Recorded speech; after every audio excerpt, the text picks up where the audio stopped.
were specially trained soldiers from one of Canada's greatest regiments, the Black Watch. My body does not carry normal blood. It's Black Watch blood. Surviving impossible odds. We had the highest casualty list of any battalion. We were the battalion's top snipers. There's less than 50 of us left, but there are 4 snipers. Funny thing. Always the first ones in. A sniper goes out to create mayhem. Outstanding! Until they fired on you, you had to keep going. If you cannot shoot accurately, you are gone. You only got one shot. We put everything on the line to save the world from the Nazis. A lot of times you're scared like hell. It's something that has to be done. It's him or us. Only one thing kept us going. We looked after each other. That's how we survived. My name is Corporal Dale Sharp, and this is our story.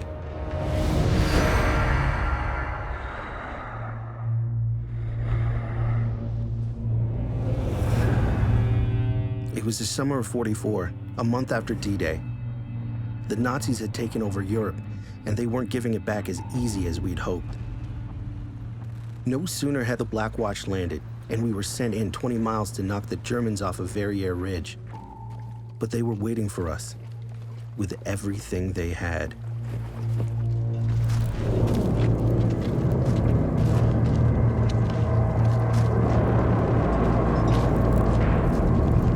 I don't know how I escaped with my life. I should have been dead. I'll never forget that. Never forget that.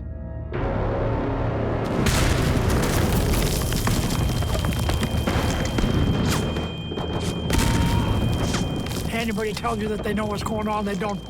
They're not telling the truth. What I'm telling you is the truth. You don't know what's going on. Guys could be getting killed 30 feet away. You don't see them. You don't care about them. You're talking about yourself.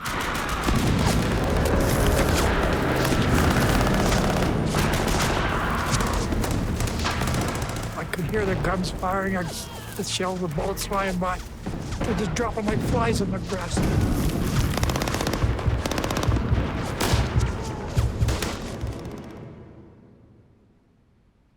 It was bad.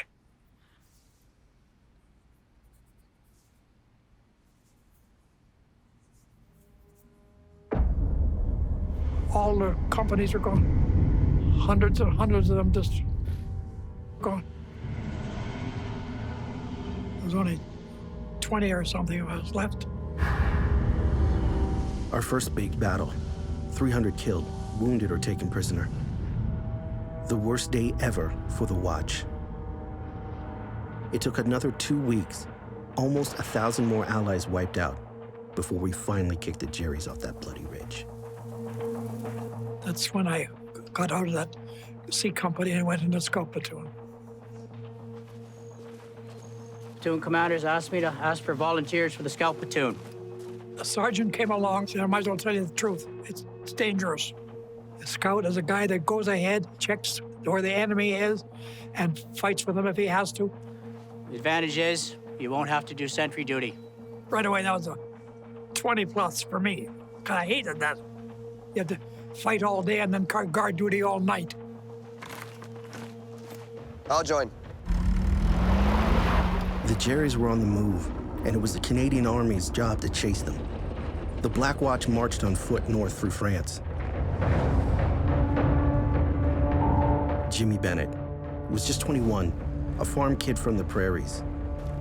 He didn't know it yet, but us scouts, we weren't like the regular foot soldiers he fought with before.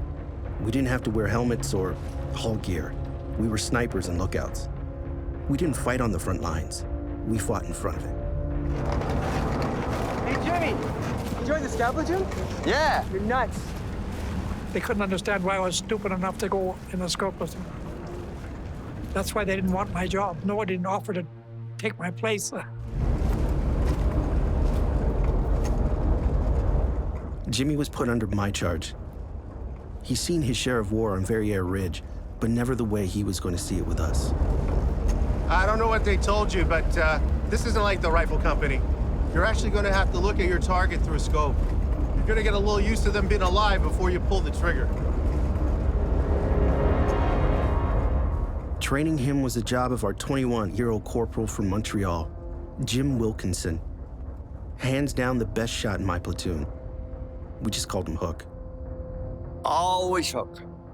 That was due to the size of my nose, and most people never knew me by my first name.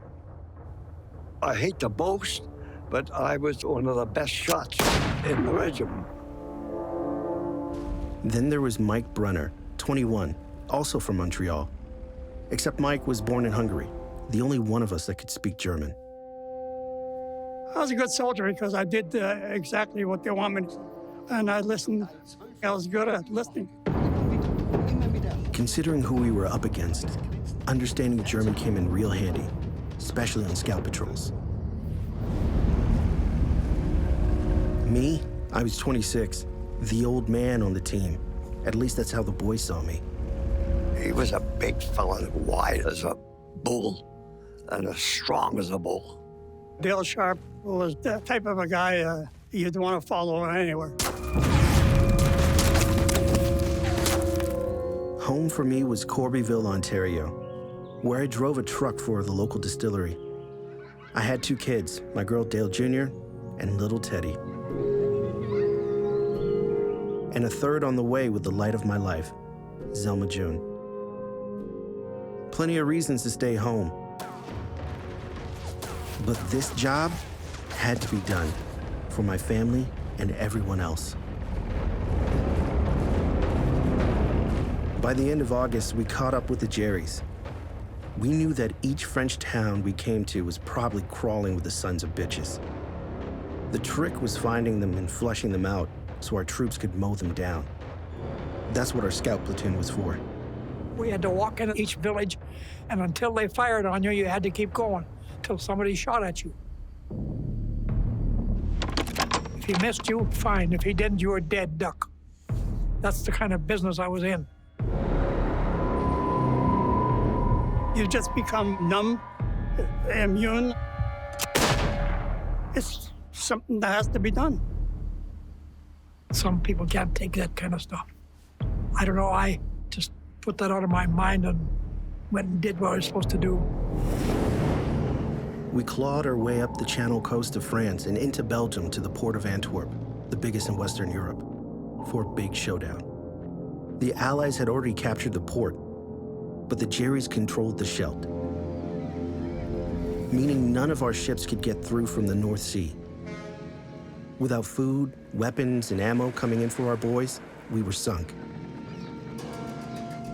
Headquarters was set up just outside of Antwerp. Our scout platoon was called into HQ. Here on the map, you see the Scheldt. They wanted us to zero in on where the Jerrys had set up. This is what controls the entrance to We Antwerp. get as much information as we can and pass it on to the headquarters, and headquarters applies the information to their attack. They couldn't ask the rookies to do it, so the job fell to me and Hook. Our orders were to sneak behind enemy lines across the Albert Canal. Joe Nixon, who was my commander at the time, said, he said, Huck, we have a dinghy here for you and Dale. Lanyard. But once you're there, I'll have to pull the boat back. We can't risk the Germans getting the boat. So you'll have to make your own way back. Understood, sir.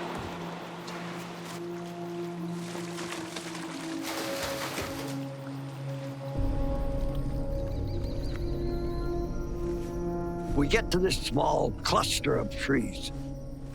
There's a German standing guard duty. I said, Dale, we got to take this son of a gun out. I can jump him, and you stab him.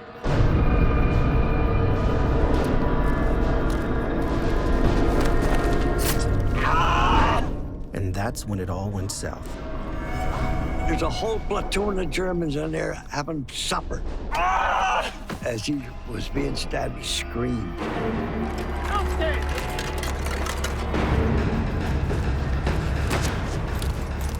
said to Dale, you better start taking off your boots and a few other pieces of clothing, because we got to swim across this Lincoln Albert Canal. Outstanding! Jesus, Dale, the boat's still. Just get in! Get in! Now we were just trying to get out alive. We got to the embankment, and lo and behold, the dinghy was still there. The rope they used was too short to pull it back. Good Lord is looking after us.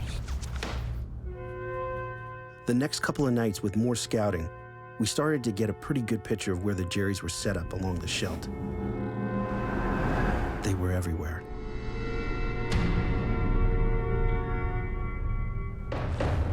Our scout platoon needed to beef up. The brass brought in reinforcements, but not enough. Advance, left, part. Most were just kids who couldn't reload a damn weapon. Never mind shoot one. That's when Sandy, Russell Sanderson, came into the picture.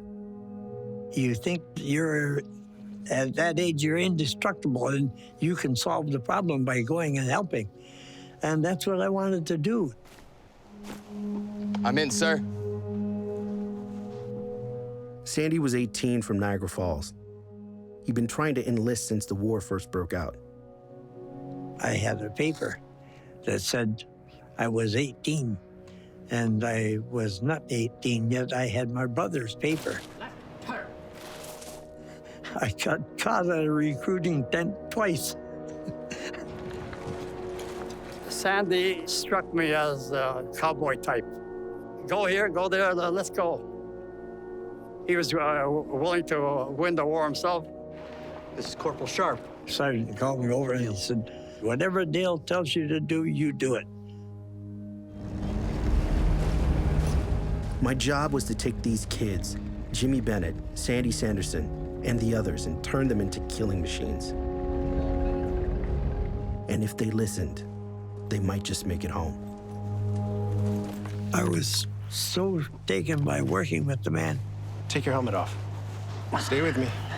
He was so sincere about teaching and his honor about things. I'm alive today because of what Dale taught me.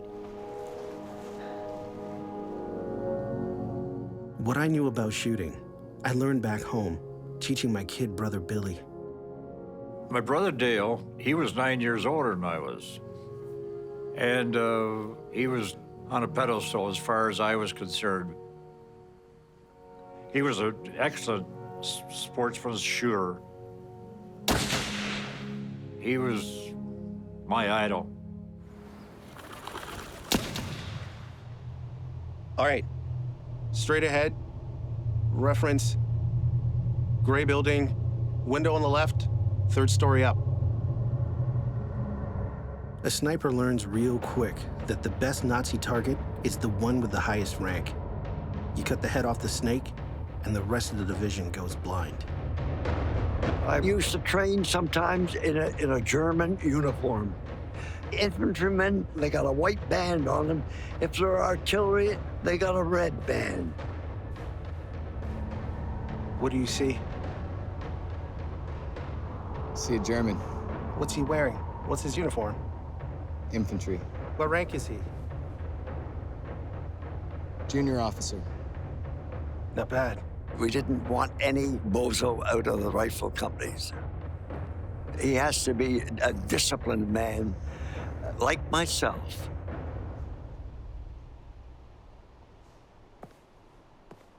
All right, so use a sling as a brace. So put your arm through there. That's it. But spotting a Jerry is only half the job. Deep in the shoulder.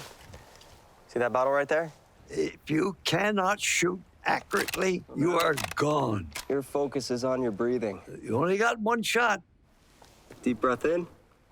I was good with a rifle, yes. Half out. I had a telescope on it. Squeeze that trigger.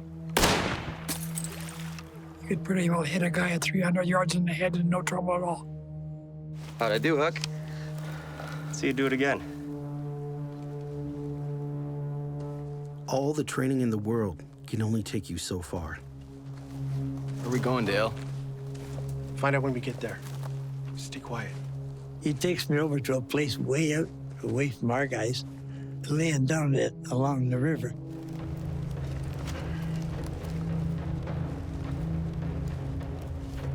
All right, Sanderson, take your helmet off.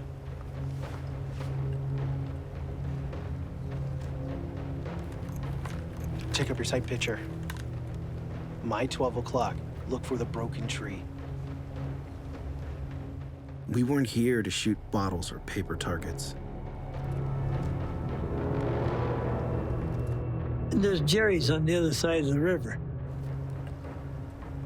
Take up your sight picture, Sanderson. Look through the sight, Sanderson. You don't know how a guy is going to react till you try him. All right. Don't worry about the other guy. Just worry about the one. It's going to be him or you.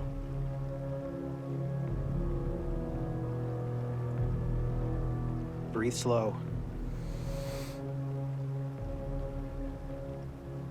Your hand tightens up like a paralysis, and your fingers move so slowly and squeeze that trigger. It's just like you're squeezing an orange, nice and slow.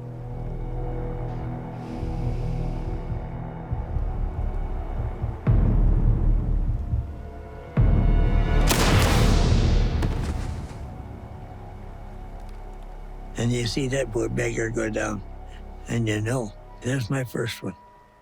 It's sad to say that we have to become used to this sort of thing, but it's a necessity. Stop counting now. Stop after one. It's a damn war, and we didn't start it, and it had to be ended. So you do the job. Sanderson, we're leaving.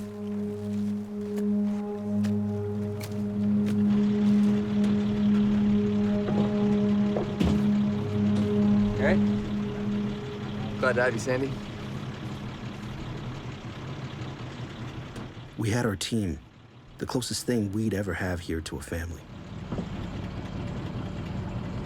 Let's go.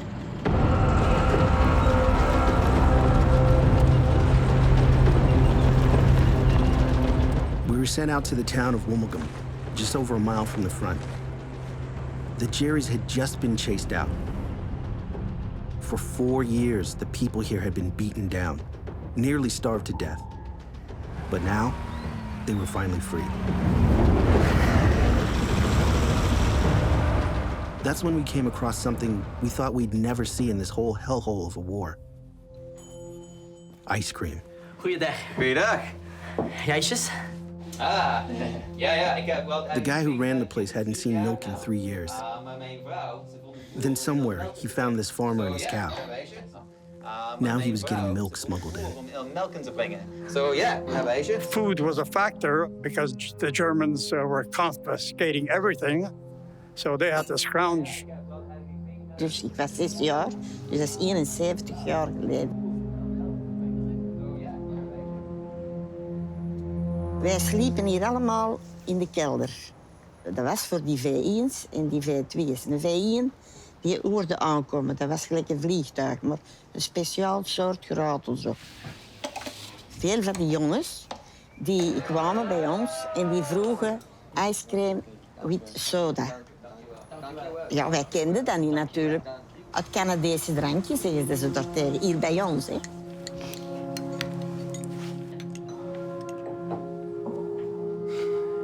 Right, fellas. Black watch. Black watch. Black watch. Black watch.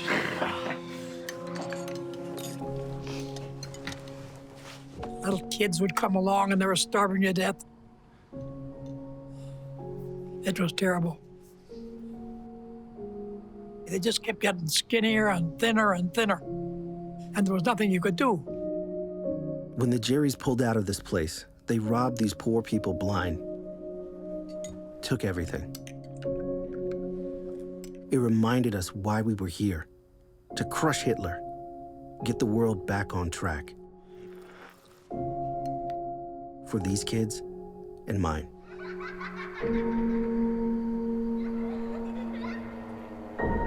Dan werd er ook een liedje gezongen. Ik ken dan nog een paar regeltjes van buiten. You put your left hand in, your left hand out, your left hand in, and you shake the ollie boat. You do the okey cokey and you turn around. That's what you're about. We liberated part of France and Belgium. Now we were headed to Holland. It was time to kick the Jerries out of the Scheldt and open up the port. We were going to be fighting on land flat as a board, flooded to high hell. Getting in and out alive was going to be tough. Our scout patrols became more important than ever and more dangerous.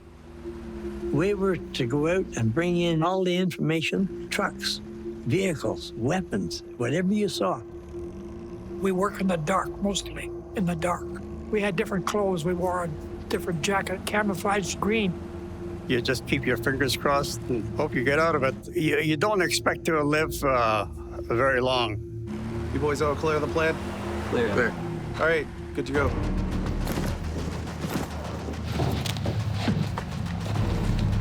Lads, out of the truck!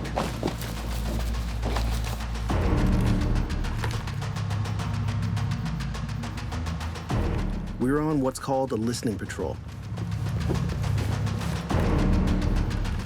Get as close to the enemy and be in a hidden position.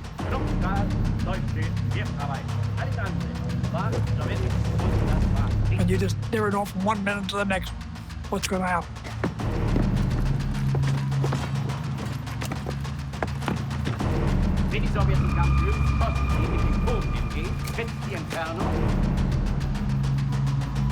Going out on a listening patrol was absolutely miserable.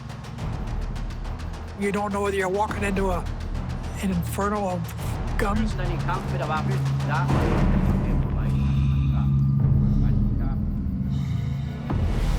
The goal was finding their HQ. That's where we'd dig up our best information.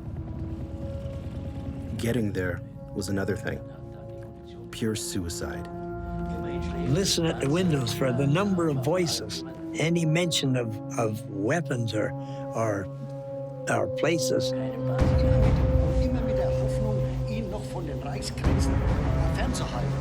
have a major and a first officer. I really didn't hear much. He's leaving, yeah. Out the back. Go. We walk along the road very quietly, and we'll see if we can hear them, and then we'll sneak up on them and get a prisoner. Hey, this is a good spot. Go get Brunner. Go. You always had a couple of grenades hooked in your belt.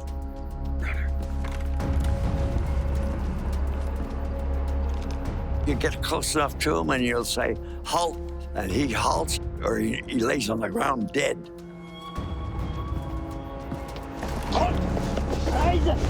You don't just ask him to come, he won't come. He's not going to come if you just run up and ask him. You have to take him. Take him back and they'll interrogate him. England and the swinehund.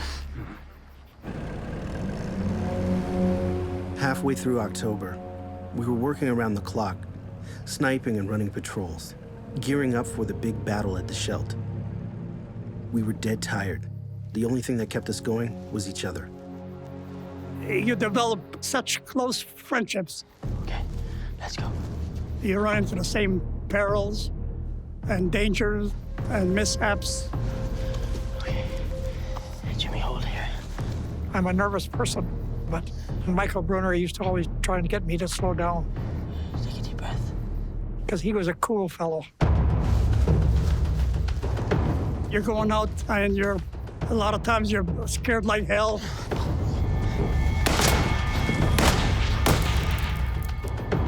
Go, you're in the best position.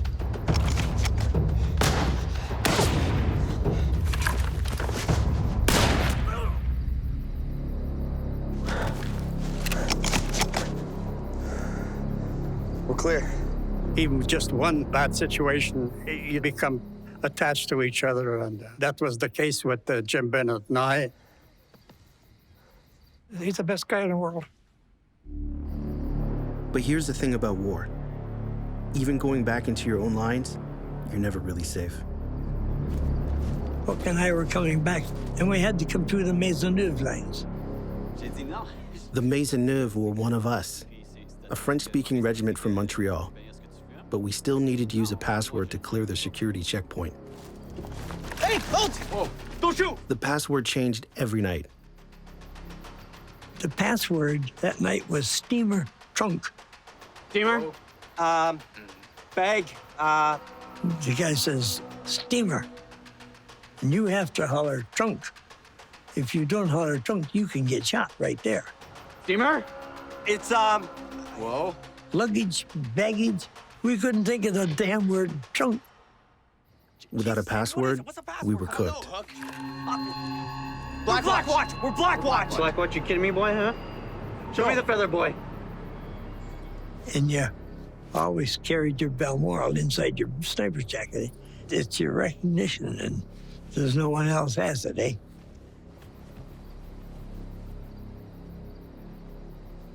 The feather. Come closer. There's a feather, boy. See, Maisie? That's our feather. Black Watch.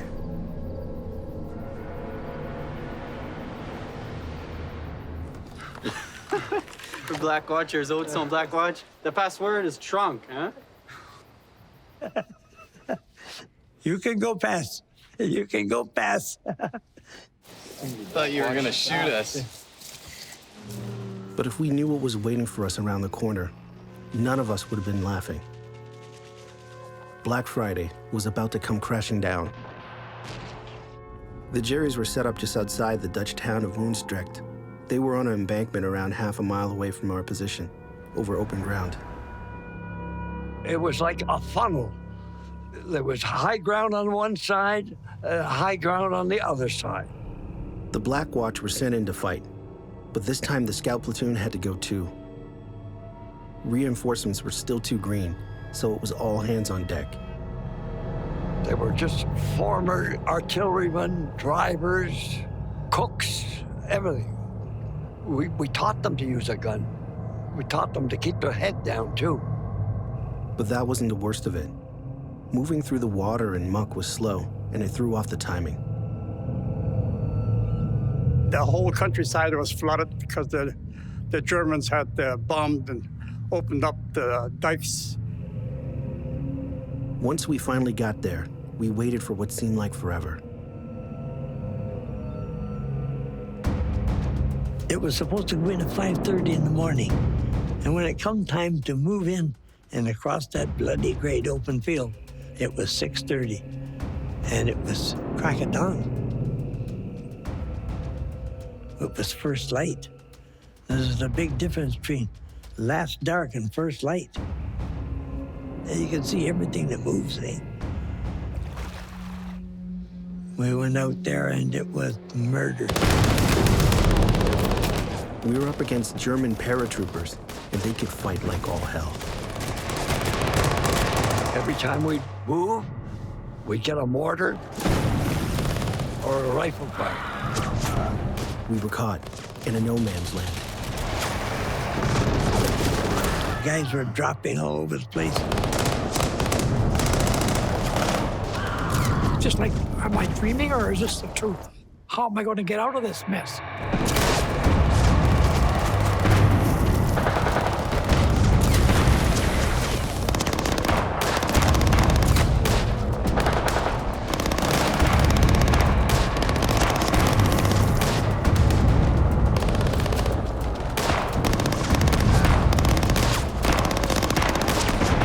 It was a black day for the Black Watch again.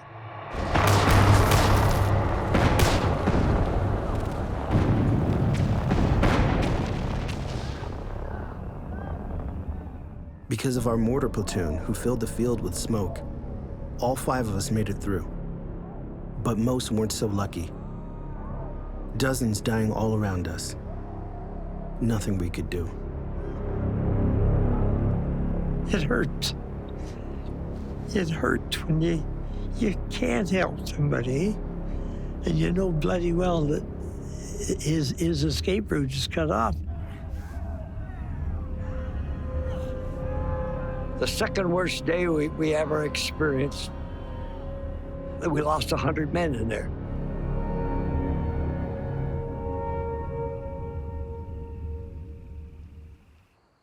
Now we were mad as hell. We turned it up a notch or two. Whenever the Germans wanted to fight, we fought them. We just kept pushing them harder and harder. We ramped up our sniper patrols. Our boys fought hard. We took back the Scheldt. One flooded field, one tiny town at a time. It was a sense you could almost taste it. Hitler's luck was finally running out. With each Dutch town we freed, we rounded up prisoners and snagged souvenirs for good measure. As we went through, I found the swastika.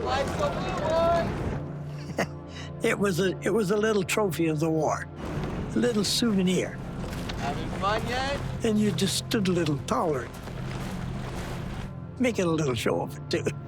After what we'd been through, you couldn't blame us for wanting to rub their faces in it.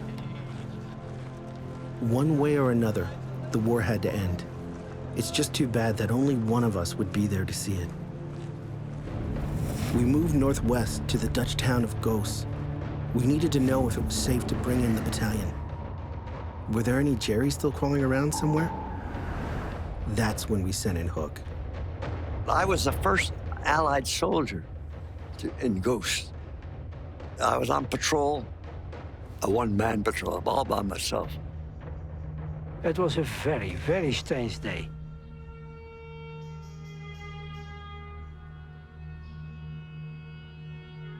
I remember everything of the war.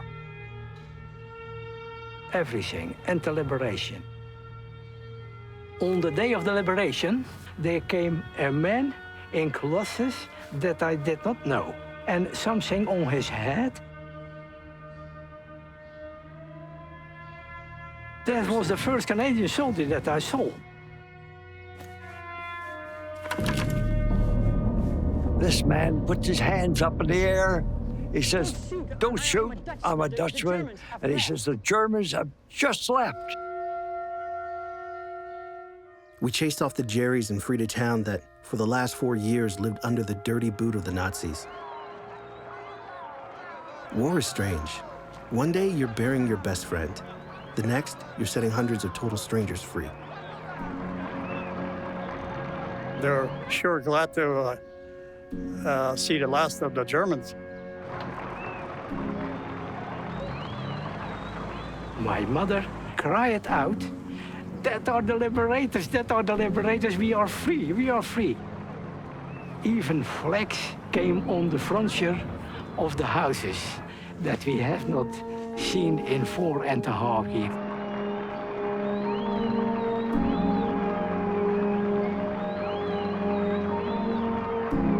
It is unbelievable. I can hardly tell it without feeling the emotion again. You just don't believe how much the Dutch people appreciate what the Canadians have done for them. These girls come along. I said, "Mike, you can speak Dutch?" He said, "Yeah." I said, "This is a nice little girl. Tell her I love her good."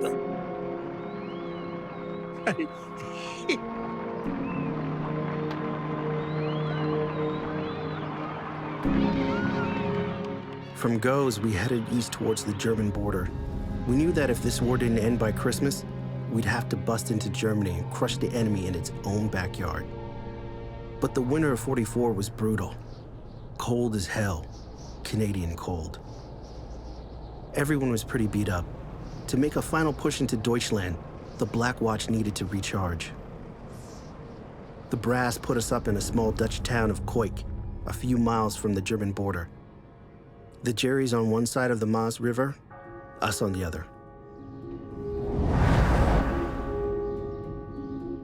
Bunking up with locals was a nice break from sleeping on the ground.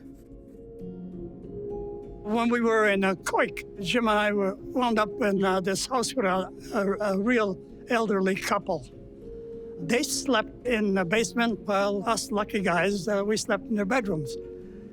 Every time we woke up in the morning, our boots were polished, greased, and everything. She washed our shirts at night and hung them all dried out in the morning. We got up, our shirt was all washed and dry. In the 10 months that I was in the front lines, that's the only time I was in a bed. It was Christmas, and for the first time in a long time, we almost felt normal. There was a cafe in the town of Scheldt, and there was a middle-aged lady, and she had 2 daughters. I always liked girls. I'm not going to go into that, though. Jimmy, you know, he was trying to tell her different things, and I had to sort of interpret for him. Whatever he said, I wouldn't say. I always thought of him, the Dean Martin type. Dark, good-looking. He used to say, how come you get all the girls? He just met the girl, and he's already told her, I love you. I was young then.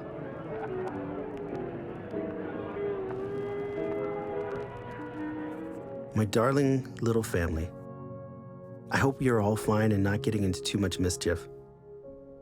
I bet you keep your mommy on the run all the time. Be good for Daddy, and when I get home, we'll have lots of fun. My darling June, Merry Christmas and a Happy New Year. With all the love in my heart, Dale. Mostly Koik was a pretty safe place, but the Nazi bastards never let us forget that the war was far from over. So we thought we'd remind them that we were here too.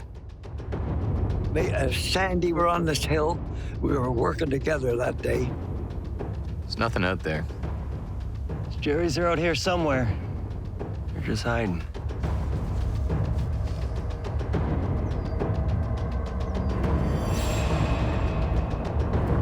Jesus, look at that Jerry. That son of a gun's watching us, Jim.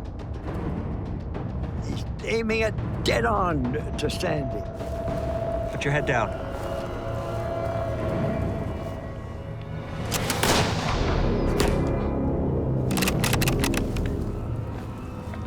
Killed him dead in a doornail. I thanked him profusely. It's all right, Davey. It's all right. We looked after each other. That's how we survived. Word came down from HQ to get ready to push into Germany. But first, our platoon was asked to scout ahead, see what we could find. Dale Sharp and I were assigned to see if we can get some information such as capture a prisoner or prisoners. We got into a farmyard, which was actually on the German side. I see a body. We get closer and closer, and he doesn't move, nothing. I go to put my hand on him. Don't. Could be booby-trapped. Oh, they booby-trapped their mother if they had a chance.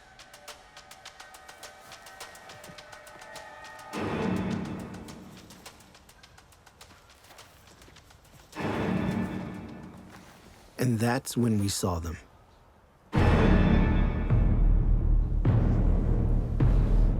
Two Germans. I said, Dale, we'll kill one and take the other one prisoner. All right, all three? Only one problem with that plan. 1, 2.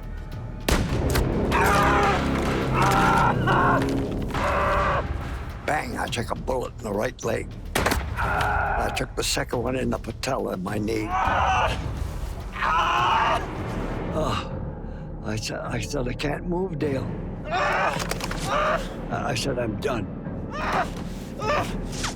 Dale was able to drive off these two guys in the back.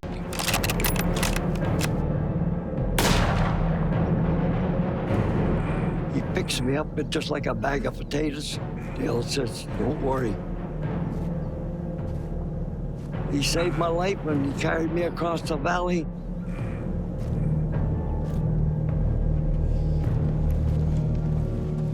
You're doing real good, Hook. You're doing real good. They're gonna get you back to the doctor. My leg was hanging off. It fractured the bone. Hey, Dale. Take care of the boys, huh? Bye, Hook. He saved my life. Beautiful man.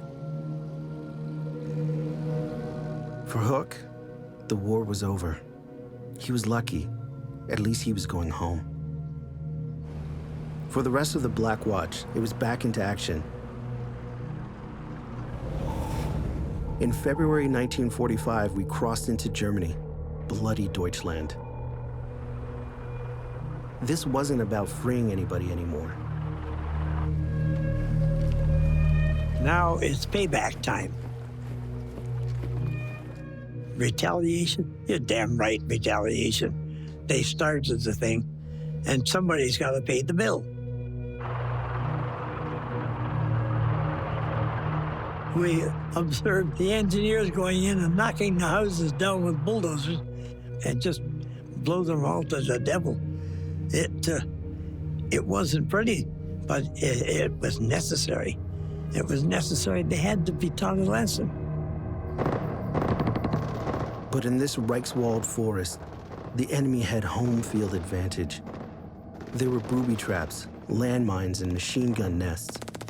Our job was to clear the way for our boys.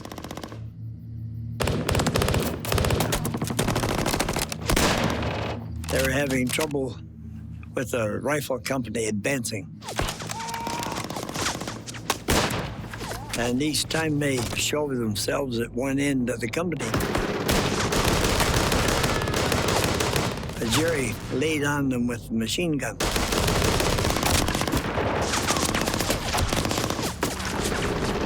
My job was to take out the gun and put a bullet into the bloody operator.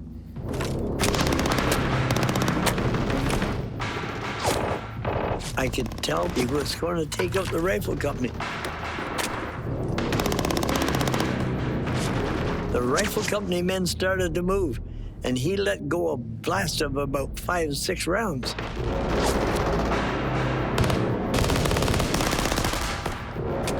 I was fully loaded.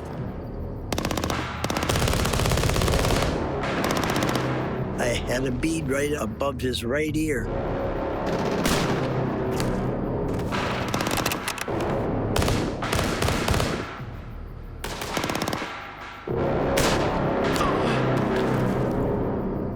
No mercy. You couldn't show it anymore. By the first week of April, we chased the Jerrys across the Rhine and pushed north back into Holland, near the town of Lauren. We set up camp near their main line, just outside of town. We could finally see the light at the end of the tunnel. We had those dirty Nazis right where we wanted them, against the ropes. But sometimes, it's just a question of being at the wrong place at the wrong time.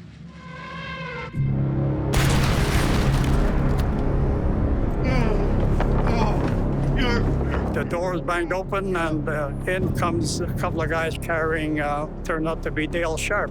Sorry, Mike. I was hit bad with shrapnel. Give me a hand here. Pressure.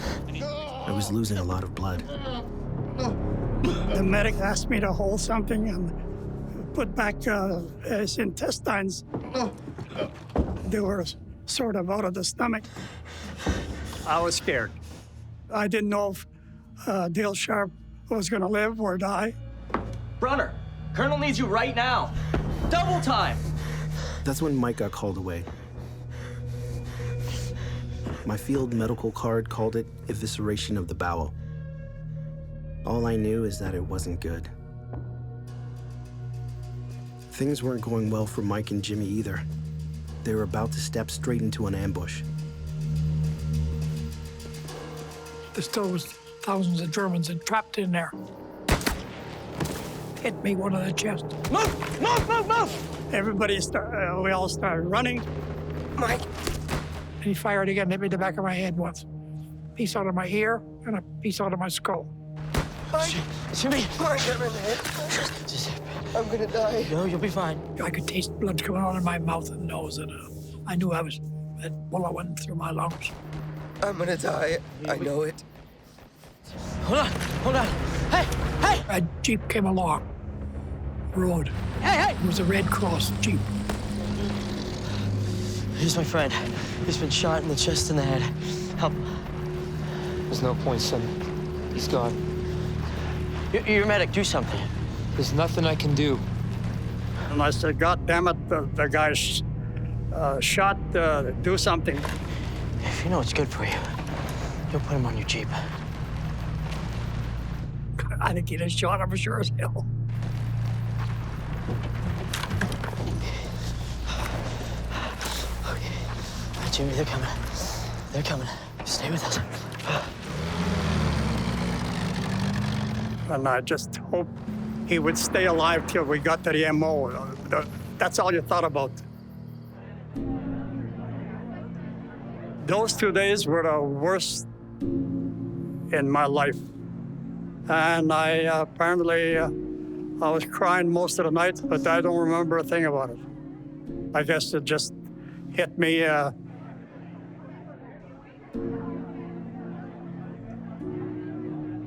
That was the first time I cried for anything.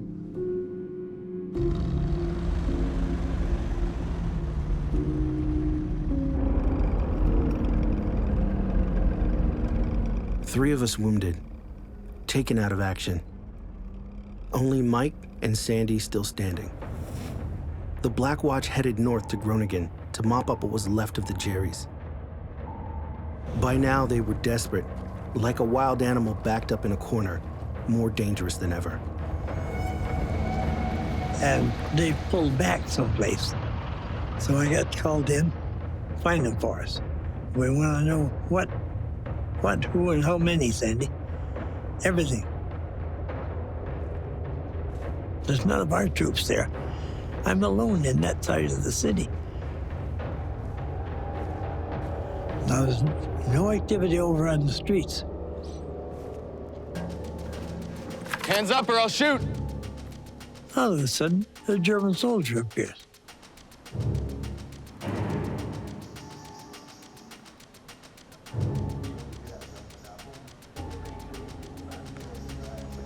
Nummer 1 kwam, nummer 2 kwam, nummer 3 kwam. En zo een heel rijtje Duitsers die kwamen tevoorschijn. I figured about 20, just over, maybe 20, 25 or so. Okay, lads. Get those brain guns to the front. Let's go. And I'm cursing. I'm like, get that machine gun over there. Put that brain gun there. You guys, go that way. And I'm hollering to imaginary troops.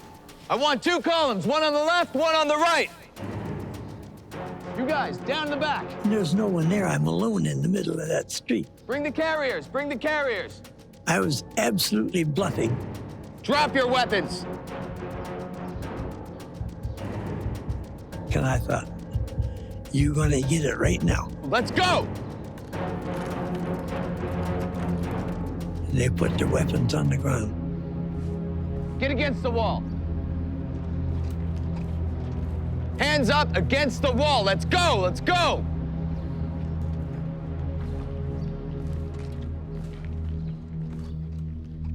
Zo is het gebeurd. Echt waar, hoor. Echt waar. Voor ons was hij dus wel een held. Stond hij oog in oog met een Duitser. Die Duitsers die pikten alles in van ons. De noodzaak werd dat ze mensen uit Canada best deden om ons van die akelige Hitler. Ik dank ze nog steeds voor al wat ze gedaan hebben, hun leven geriskeerd. Dank jullie wel. Keep moving, let's go. I lined them up in 3 in the street. Let's go! Move! Oh, yeah. 2 days later, we drove every last stinking Jerry out of Groningen. For Sandy, it was time to celebrate, and he found just the right thing.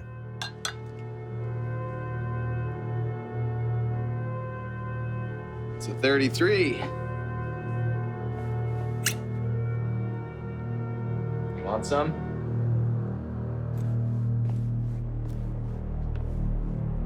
But the party didn't last too long.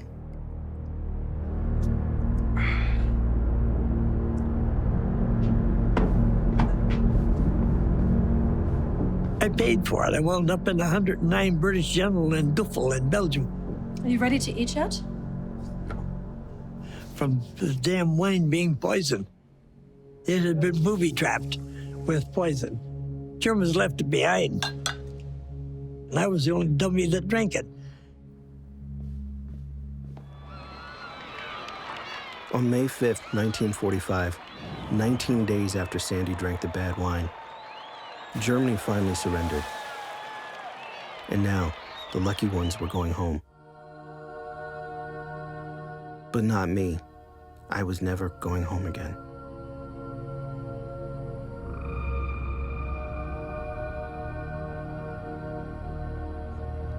I'm not ashamed of my tears.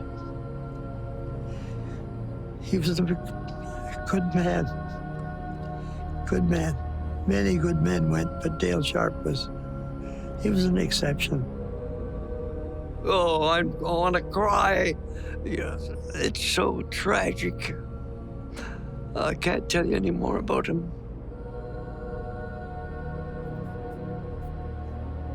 Yeah.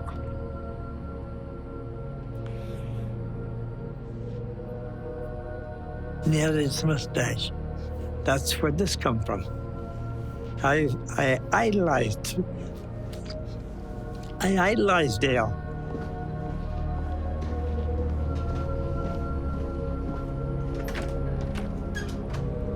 Mrs. Sharp?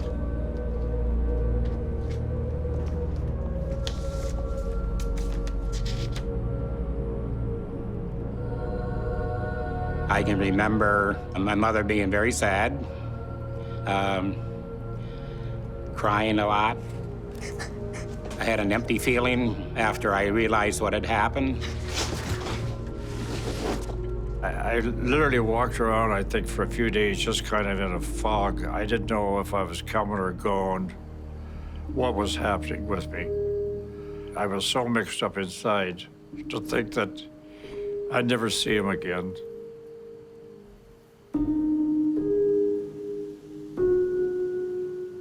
I try to do good for my dad, because my dad's my hero.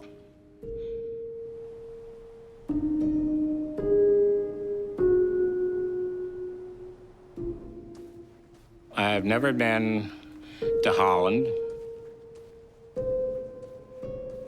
It's one of the most important things in my life. I've always wanted to be here and see this, never thought I would. Once I get to touch his headstone, I'll probably feel a real strong connection.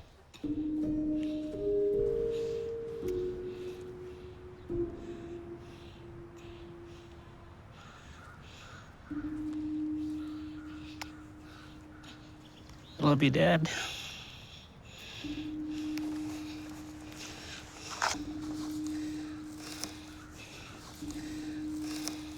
You've always been my hero.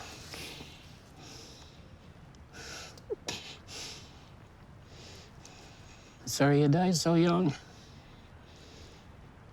I'm old enough to be your grandfather now.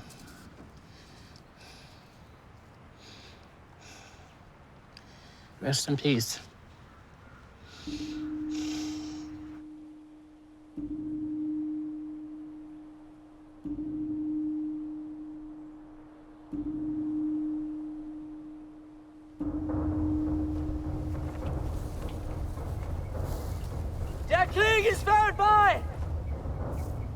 The day after the war ended, I got the scare of my life. There was supposed to have been some Canadian soldiers being held by some German troops who probably weren't aware that the war was over. I hope these guys know. Der Krieg ist vorbei! But I remember praying, and I don't know what language I prayed, but I prayed. And all I'm thinking is, I've been lucky. I went through my 9 lives umpteen times. Der Krieg ist vorbei! Now I'm gonna get it. Der Krieg! I started yelling, the war is over. Der Krieg ist vorbei!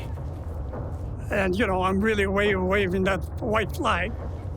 There was no response. Hello? You could see there was a campfire of sorts there, and that was it. Big sigh of relief. Folded up the flag. Trudged right back to the carriers.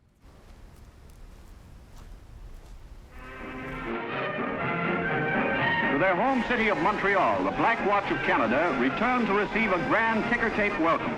When the war terminated, I was so happy. The famous Royal Highland Regiment sustained the greatest number of casualties of any Canadian unit on the Western Front. I was happy that I lived through it. It was a relief. The killing was over. The nurses come through, and we all got a quart bottle of Younger's Ale.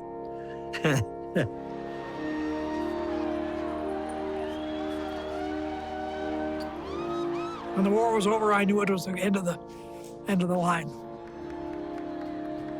I didn't jump up and I couldn't get out of bed then. I was in the hospital. When I come home, my family never asked me what happened there, and I never told them. I never did tell them. I had a knife with a big long blade on it, a switchblade, you know.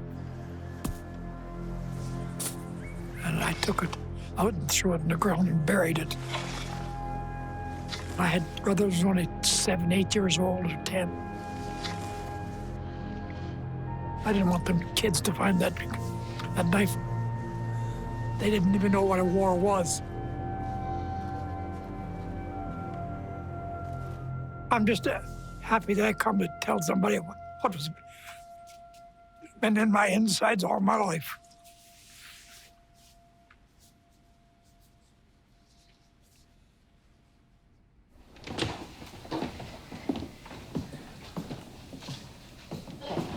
Oh, Sandy. Look at this old bugger. The Black Watch is my life. Come here, little bugger. My body does not carry normal blood. It's Black Watch blood. Long time, Sandy. Wow. For Christ's sake, how you doing, Mike? Christ. Wow. Good to see you. Overall, that's the best thing that ever happened to me, being assigned to the Black Watch. Just to be alive. Oh, Sandy. I'm very proud of being a Black Watch. God, it's good to see you, buddy. Like you say, as long as you wake up. Yeah. We're on the right side of the grass, those old buggers. I'm very proud. And here we are, we're still here, goddamn it. Yeah. Old buggers. I end every conversation, every phone call. I love you, Jim. I love you too, Sandy. But I sure as hell wish Dale and Jimmy Bennett were here. I love that guy. We kept each other alive and we did our job. We did our job. And I'm damn proud of it.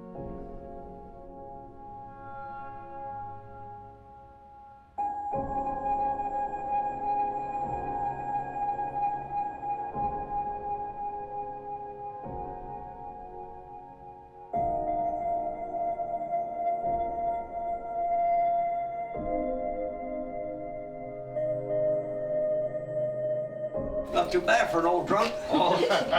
Good. Just wait for the other guys. Recognize these? I'll take that rifle, just like the one I used to use. Holy mackerel.